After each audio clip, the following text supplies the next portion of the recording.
ବ୍ରହ୍ମପୁର ଅବକାରୀ ମୋବାଇଲ ସ୍କ୍ୱାଡର ରେଡ୍ରେ ବଡ଼ ଧରଣର ସଫଳତା। ବ୍ରାଉନ୍ ସୁଗରର ମୁଖ୍ୟ ବେପାରୀ ମାଆ ଓ ପୁଅକୁ ଗିରଫ କରିଛି ଅବକାରୀ ମୋବାଇଲ ସ୍କ୍ୱାଡ୍। ବଡ଼ବଜାର ଥାନା ଅନ୍ତର୍ଗତ କୈଳାସନଗରରୁ ସନ୍ଧ୍ୟାରାଣୀ ଶତପଥୀ ଓ ତାଙ୍କ ପୁଅ ସୁରଜକୁ ଗିରଫ କରିଛି ସ୍କ୍ୱାଡ୍। କଣ ଥିଲା ଅପରେସନ ଆଉ ବ୍ରାଉନ୍ ସୁଗର କେମିତି ଧରା ପଡ଼ିଲେ ମା ତାପରେ କେମିତି ପୁଅ ଧରିଥିଲେ କଣ କଣ ସେମାନେ ବେପାର କରନ୍ତି କେତେ ବର୍ଷ ହେଲା କରୁଛନ୍ତି କିଛି କଣ ସୂଚନା ମିଳିଛି? ମୁଁ excise inspector district striking force Brahmapur. କାଲି ଆମେ ଖବର ପାଇଥିଲୁ ଆମର ବ୍ରହ୍ମପୁରର ବିଭିନ୍ନ ସ୍ଥାନରେ ଆମର ବ୍ରାଉନ୍ ସୁଗର ରଖିକି ଖୁଚୁରା ବେପାର କରୁଛନ୍ତି। ଆମେ ସେଇ ସନ୍ଦର୍ଭରେ ଖବରଟାକୁ କରି ମୁଁ ଆଉ ମୋର ଟିମ୍ ମୋର ସବ୍ ଇନ୍ସପେକ୍ଟର ପ୍ଲସ୍ ତାଙ୍କ ଷ୍ଟାଫ୍ ସମସ୍ତେ ଟିମ୍ ହେଇକି ଆମେ ଆମର ବ୍ରହ୍ମପୁରର ମେଡ଼ିକାଲ କ୍ୟାମ୍ପସରେ ଚଢ଼ାଉ କରୁଥିଲୁ। ସେଇ ପାଖରୁ ଆମେ 2 ଜଣଙ୍କୁ ଧରୁଛୁ। ତାଙ୍କ ପାଖରୁ ଆମେ ଗୋଟେ 41 ଗ୍ରାମ ଆଉ ଗୋଟେ 44 ଗ୍ରାମ ବ୍ରାଉନ୍ ସୁଗର ଜବତ କରୁଛୁ। ତାଙ୍କ ଲିଙ୍କରୁ ତାଙ୍କୁ ଆମେ ଇଣ୍ଟରୋଗେଟ୍ କରିକି ତାଙ୍କ ଲିଙ୍କରୁ ଆମେ ଆଉ ଗୋଟେ ଖବର ପାଇଲୁ ଯେ ଆମର ହରଡ଼ାଖଣ୍ଡି କୈଳାସନଗରରେ ଜଣେ ସନ୍ଧ୍ୟାରାଣୀ ଶତପଥୀ ନାମକ ଲେଡ଼ିଜ୍ ତାଙ୍କ ଘରୁ ସିଏ ଏଇଟା ସପ୍ଲାଏ କରୁଛନ୍ତି ବୋଲି ଆମେ ତୁରନ୍ତ ସୁପରଟେଣ୍ଡକୁ ଜଣେଇକି ସୁପରଟେଣ୍ଡଙ୍କ ପ୍ରତ୍ୟକ୍ଷ ତତ୍ତ୍ୱାବଧାନରେ ଆମର ଡିଏସି ପ୍ଲସ୍ ମୋର ଟିମ୍ ଆମେ ସମସ୍ତେ ଯାଇକି ସେପଟେ ଗଲାବେଳେ ସେଇ ବୋଧେ ଖବର ଆମେ ଡିଟେନ୍ କରିଦେଲା ପରେ ଫାର୍ଷ୍ଟ ଆକ୍ୟୁଜ୍କୁ ସନ୍ଧ୍ୟାରାଣୀ ଶତପଥୀ ବୋଧେ ସତର୍କ ହେଇଯାଇକି ସେ ଘରୁ ବାହାରି ଆସୁଥିଲା ବେଳେ ଆମେ ତାଙ୍କୁ ଡିଟେନ୍ କରିକି ତାଙ୍କଠୁ 57 ଗ୍ରାମ ବ୍ରାଉନ୍ ସୁଗର ଜବତ କରୁଛୁ।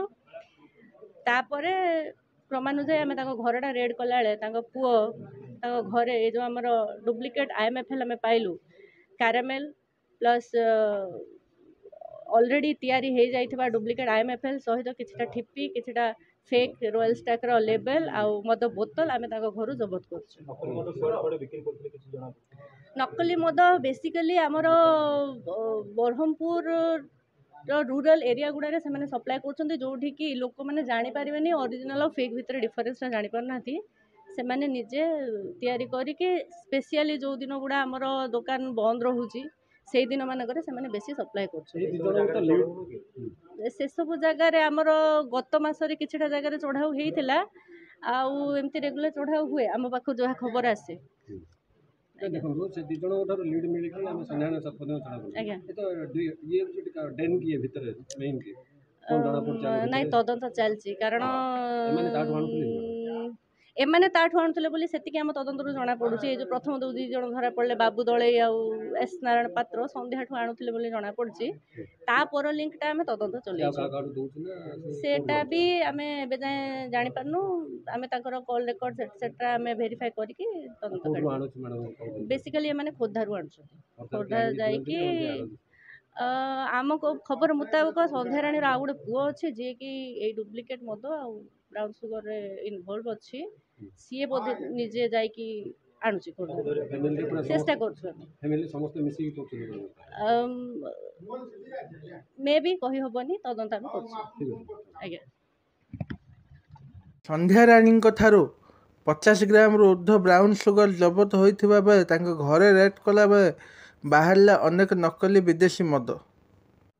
ବଡ଼ ପୁଅ ଖୋର୍ଦ୍ଧାରୁ ବ୍ରାଉନ୍ ସୁଗର ଆଣି ମାଆଙ୍କୁ ଦେଉଥିବା ବେଳେ ମାଆ ଏଠାରେ ବିଭିନ୍ନ ଏଜେଣ୍ଟଙ୍କ ଦ୍ୱାରା ବ୍ରାଉନ୍ ସୁଗର ବିକ୍ରି କରୁଥିବା ଜଣାପଡ଼ିଛି। ଏଥିରେ ପୂରା ପରିବାର ସମ୍ପୃକ୍ତ ଥିବା ଅବକାରୀ ବିଭାଗ ପକ୍ଷରୁ ସୂଚନା ହୋଇଛି। ସନ୍ଧ୍ୟାଙ୍କ ନିଜ ଘର ଗଞ୍ଜାମ ବ୍ଲକରେ। ସେ ଏଠାରେ ଏକ ଘର ଭଡ଼ା ନେଇ ଆଉ ଏକ ପୁଅ ମାଧ୍ୟମରେ ବ୍ରାଉନ୍ ସୁଗର ଆଣି ସହର ସାରା ସପ୍ଲାଏ କରୁଥିବା ଜଣାପଡ଼ିଛି। ଦକ୍ଷିଣ ଓଡ଼ିଶାରୁ ସନ୍ଦେଶ କୁମାର ସାହୁଙ୍କ ରିପୋର୍ଟ, ଓଡ଼ିଶା ଦର୍ପଣ ନ୍ୟୁଜ୍ ଚ୍ୟାନେଲ।